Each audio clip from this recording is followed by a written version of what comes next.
quick side note, I noticed that one of his pseudonyms was Thomas Jefferson Snodgrass. Is that right? Yes. That's funny to me because Thomas Jefferson was also known for dressing very extravagantly and being a bit of a attention hog. Yeah. And Mark Twain was... in his own special way. He didn't like public speaking or anything, but yeah. Oh, Mark Twain loved it. I said all the attention he could get. And his brand was eternal snark. Okay? This guy was a smart aleck. Mm-hmm. He was a prankster. I am nearly convinced after reading some of these stories that he was incapable of turning it off. This guy could not stop pranking people. No off switch. Okay? But let's deal with the name first. Okay. Right? So he was Samuel Clemens. He was first a Confederate soldier. Okay, actually joined the Confederacy. Okay. Quit at the first sign of danger. Okay. Good. Okay. So, ended it there. Didn't want to actually be around any guns. In fact, his militia were mostly known for just hanging out, drinking, swimming in rivers. They had a lovely war until the Union got close, in which case they all just deserted and left. I would call that the best possible behavior for Confederate soldiers. Anyways, but he was still technically a deserter, and so there weren't a lot of job options for him. Okay. Right? And so he goes... Now, a deserter from the Confederacy. Yes. That seems like a complicated place to be when the Confederacy then loses the war. Are you a good guy because you left the Confederacy? Are you a bad guy because he didn't play by the rules before the surrender? Right. So, it is complicated, right? Mm-hmm. He's not big into complications, so he and his brother just leave and go out west. Right? Okay. And join mining camps. Turns out mining, hard work. He's not into that. Okay, that's lame. What he likes to do is to hang out in bars, in saloons, and tell stories to other people and just drink a lot. This is one of the theories of where he got his name. Because Twain, do you know what Twain means in its archaic form? Two or some... No, you're exactly right.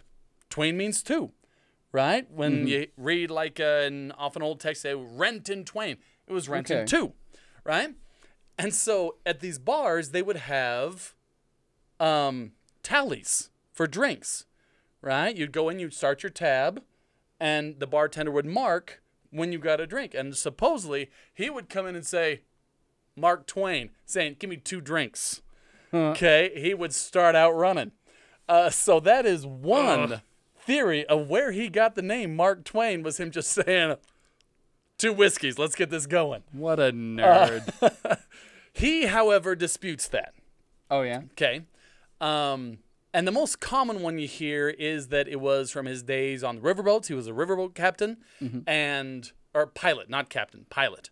And that was like his favorite job ever, right? To his dying day, he always really connected with the time that he was a riverboat pilot. Okay. And there is a thing where you have a weighted cord and you drop it down in and make sure that there are 2... I forget what the unit was. It was something marked on the rope. Meters or fathoms or something, right? And you had to have 2 of them for the boat, right? You'd drop it down in to make sure that there was enough water for the boat to pass over. And you needed 2 of whatever those units were. The internet can probably find that for us. And so you would mark Twain, right? To show that the boat was safe to progress. Now, in Mark Twain's own words, where he got that from, so like I said, we have the drinking theory. We have the measurement stick theory. But here it is in Samuel Clemens's own words. Mark Twain was the nom de plume of one Captain Isaiah Sellers. He used to write river news over it for the New Orleans Picayune.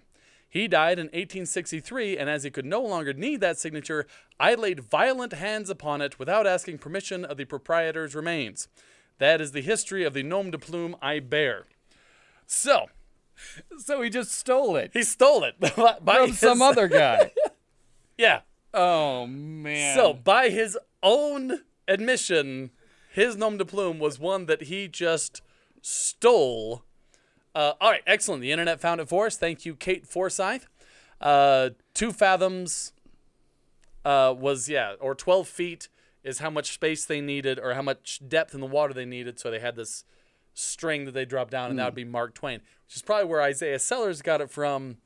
But yeah. Makes sense. Because you said it was Captain Sellers. Yes. Do we know if that was a riverboat captain as well? Yes. He was absolutely a riverboat captain. Supposedly one that Mark Twain at least knew, if not worked for.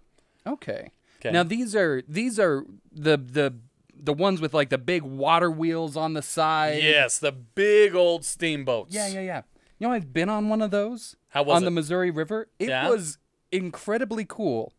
Took second place in an arm wrestling competition. Nice. Yeah. Mark Twain was also a very big fan of the river. Good time. All right. So, now we go back to the saloons, where the name Mark Twain did not come from. Of course not. That he claims did not. Apparently, there is still some strength to that argument because the timelines on his pen name don't necessarily match up. Right? If he got it at the time he said he did from Isaiah Sellers, yeah, that might not work in the timeline. But we're going to leave that aside because we got to get back into the meat of this, him being a crazy writer. Okay.